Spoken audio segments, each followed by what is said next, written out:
Horrors out of a reform school for boys in northern Florida. Several former students, now men in their 60s, attended the school decades ago and say its manicured gardens and winding paths hid a deep, dark secret.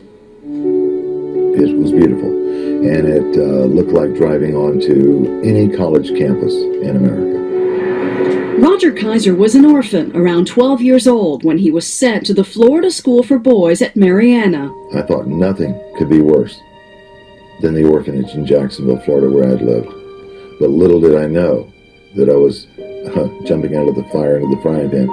He is still haunted by a building at the school called the White House, where he says students were beaten and abused.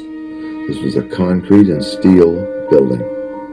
And when you walk in there, it is like a dungeon. They beat me so badly that when I came out of the White House and went to the main office, I was so bloody they couldn't tell who I was. Now 63 years old, Kiser formed a group called the White House Boys and revealed another hidden memory of the school's past, a cemetery. It's deep, way back in the Florida woods, hidden far from public view, has been for years. You come up on 32 metal crosses stuck in the ground. No markers, no names, no nothing. Kiser says a deadly fire took some of the students, while others died from influenza, but he wants to know exactly who is buried there and how they died. Justice always cries out for a conclusion. Florida Governor Charlie Crist has called for an inquiry into the claims of the White House Boys. If there's an opportunity to find out exactly what happened there, we have a duty to do so. Where are the records? Why was there no names placed on these graves? They were just forgotten. Joining us now for an exclusive interview are Roger Kiser and Dick Cologne. Good morning, gentlemen. Good morning. What do you fear they will find in that grave, Dick?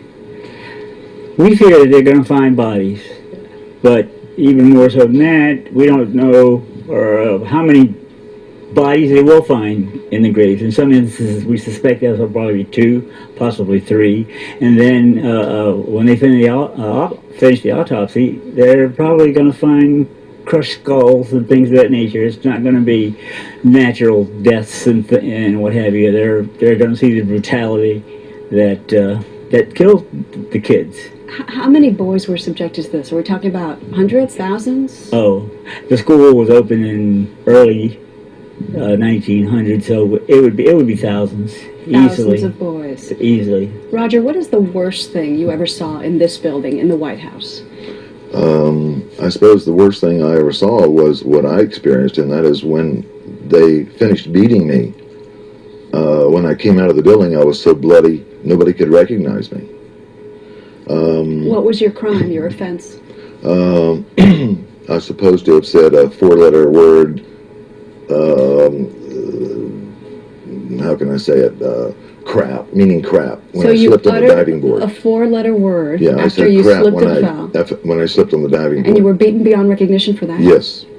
And this is how minor the infractions were that would merit these sorts of beatings, Dick? Yes. Yeah. What's the worst thing you ever saw? The beatings in the White House. I personally developed a way of getting beat. I went down 11 times, but the beater was, can I say a name?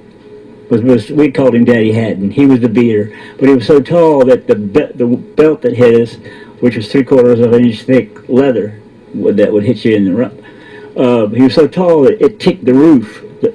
So as the belt came around and you heard the tick, you were laying in bed with your face down.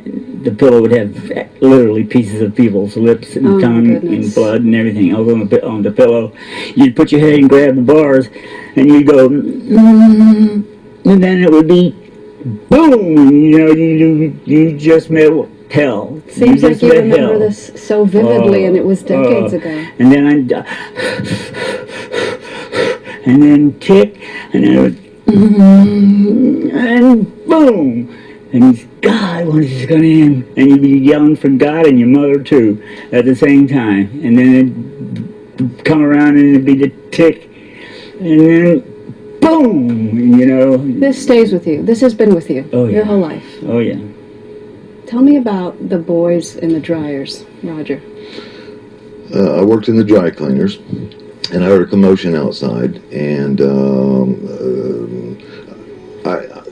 out they were clearing the laundry, which didn't happen. Nobody ever stopped work. And I said, what's going on? And they said, well, one of the boys got up into the instructor's face, and they had a couple boys put him in the tumble dryer. They put a boy in the dryer until he died.